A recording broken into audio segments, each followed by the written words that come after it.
عربی زبان میں اعتکاف کہتے ہیں چمٹ جانے کو، یا سمجھ لیں دھرنا دینے کو۔ یہ پاکستان والا دھرنا نہیں ہے، اللہ کی بارگاہ میں دھرنا دینا۔ اور شرعی اصطلاح میں اللہ تعالیٰ کی رضا کی خاطر رمضان مبارک کے آخری 10 دن مسجد کے اندر چمٹ جانا، اللہ کے حضور اس سے مغفرت کے طلب کے لیے اور اس کی بخشش کی امید پر بیٹھ جانا اور اپنے دنیاوی معاملات کو چھوڑ دینا، یہ سنت اعتکاف کہلاتا ہے۔ آپ صلی اللہ علیہ وآلہ وسلم سے 30 دن کا اعتکاف بھی ثابت ہے، 20 دن کا اعتکاف بھی ثابت ہے، اور 10 دن کا اعتکاف سنت متواتر ہے، یعنی وہ کنٹینیو سنت ہے جو آپ صلی اللہ علیہ وآلہ وسلم نے کبھی پوری زندگی نہیں چھوڑی۔ ہمیشہ کم از کم 10 دن کا اعتکاف آپ صلی اللہ علیہ وآلہ وسلم نے رمضان مبارک کے آخری عشرے میں ضرور بالضرور کیا ہے، الحمدللہ۔ اعتکاف کا جو واحد مقصد ہے وہ شب قدر کی تلاش ہے، اور شب قدر کی تلاش سے مراد کیا ہے؟ یہ نہیں کہ مراد کے وقت کوئی عجیب و غریب چیزیں نظر آئیں گی۔ میں اس حوالے سے بڑا ڈیٹیل لیکچر ریکارڈ کروا چکا ہوں، مسئلہ نمبر نیو 44 کے عنوان سے اہل سنت پاک.com پر شب برات اور شب قدر سے متعلق صحیح فقہی احکام و مسائل، جسے شوق ہو تو وہ دیکھ سکتا ہے۔ آج میں اس ٹاپک کو اسکپ کروں گا۔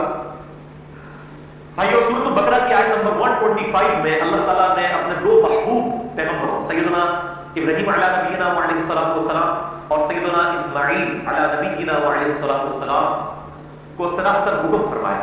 اعوذ باللہ من الشیطان الرجیم، بسم اللہ الرحمن الرحیم۔ وَعَهِدْنَا إِلَىٰ إِبْرَاهِيمَ وَإِسْمَاعِيلَ، اور ہم نے عہد لیا تھا ابراہیم علیہ السلام سے اور ان کے بیٹے اسماعیل علیہ السلام سے، أَن طَهِّرْ بَيْتِيَ لِلطَّائِفِينَ وَالْعَاكِفِينَ وَالرُّكَّعِ السُّجُودِ، کہ میرے گھر کو پاک صاف رکھنا، اس گھر کے متولی بننا اور اس کی صفائی کا خیال رکھنا۔ نمبر 1 للطائفین، طواف کرنے والوں کے لیے۔ نمبر 2 والعاکفین، اور اعتکاف کرنے والوں کے لیے میرے گھر کو یعنی بیت اللہ کو پاک رکھنا۔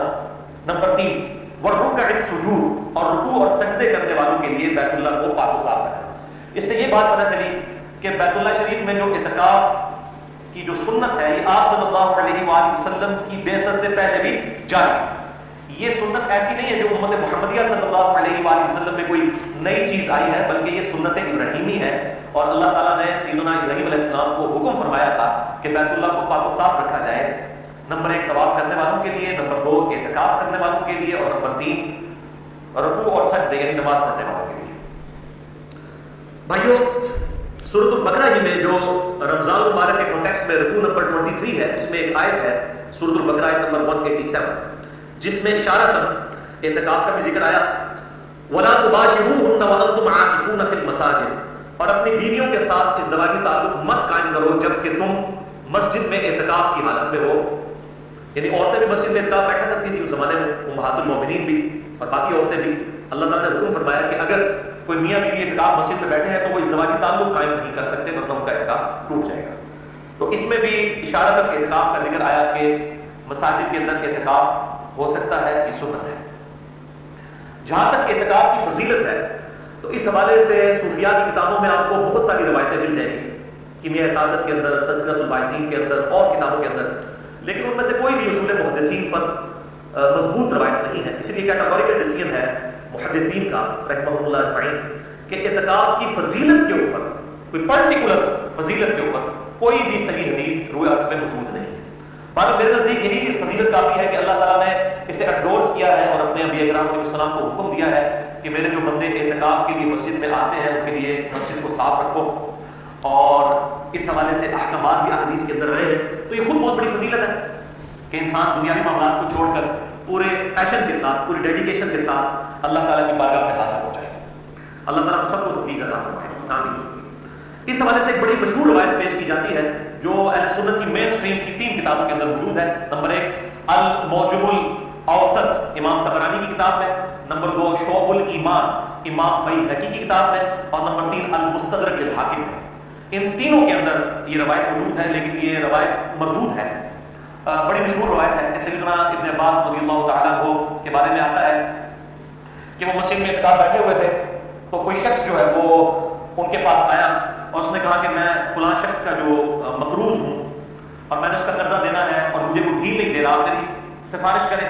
تو ابن عباس جو ہے وہ مسجد سے اعتکاف توڑ کے باہر نکل گئے اور جا کے اس کی سفارش کی، اور جب اس شخص کے پاس گئے سفارش کے لیے، اس کو پتہ چلا کہ ابن عباس آئے ہیں، تو اس نے جو ہے وہ قرض ہی معاف کر دیا، یعنی ان کے پروٹوکول کے اندر۔ تو دوسرے ساتھی نے کہا کہ ابن عباس آپ تو اعتکاف بیٹھے ہوئے تھے، آپ نے اعتکاف کو توڑ دیا۔ تو ابن عباس نے فرمایا کہ میں نے اعتکاف اس لیے توڑا کہ کسی مسلمان بھائی کے لیے اس کی مصیبت اور پریشانی کے لیے دوڑ دھوپ کرنا یہ اللہ تعالیٰ کے حضور 20 سال کے اعتکاف سے بہتر ہے۔ اور پھر ساتھ ہی ارشاد فرمایا ابن عباس نے کہ جو شخص ایک دن کا اعتکاف کرے اللہ کے حضور، تو میں نے نبی صلی اللہ علیہ وآلہ وسلم سے یہ بات سنی کہ اللہ تعالیٰ اس کے چہرے اور دوزخ کے درمیان 3 بڑی بڑی خندقیں قائم کر دیتا ہے، جن کی چوڑائی جو ہے زمین و آسمان کے فاصلے کے برابر ہے۔ یہ وہ روایت ہے جو بڑی مشہور ہے، لیکن یہ بالکل جعلی بلکہ جھوٹی روایت ہے، کیونکہ اس کے دونوں جو طرق ہیں دونوں میں ایک جھوٹے راوی متروک راوی موجود ہیں۔ جو طبرانی کی سند ہے اس کے اندر بشر بن سلم جو ہے وہ متروک راوی ہیں، جن سے حدیثیں لینا محدثین نے چھوڑ دی، اور المستدرک الحاکم میں محمد ابن معاویہ یہ ایک راوی ہے جو کذاب راوی ہے محدثین کے ہاں، لہٰذا یہ بالکل جعلی روایت ہے۔ شیخ البانی رحمہ اللہ تعالیٰ اور شیخ زبیر نظیر رحمہ اللہ تعالیٰ دونوں نے اس حدیث کو بالکل جعلی اور فیبریکیٹڈ ڈکلیئر کیا ہے، اور شیخ البانی نے سلسلہ احادیث ضعیفہ جو ہے السلسلۃ الضعیفہ جو ہے ان کا، ایک ہے السلسلۃ الصحیحہ جو صحیح احادیث کا مجموعہ ہے، ایک ضعیف اور منگڑ احادیث والموضوع اور موضوع احادیث کا جو مجموعہ ہے شیخ البانی نے جمع کیا ہے، اس میں اس روایت کو لے کے آئے ہیں۔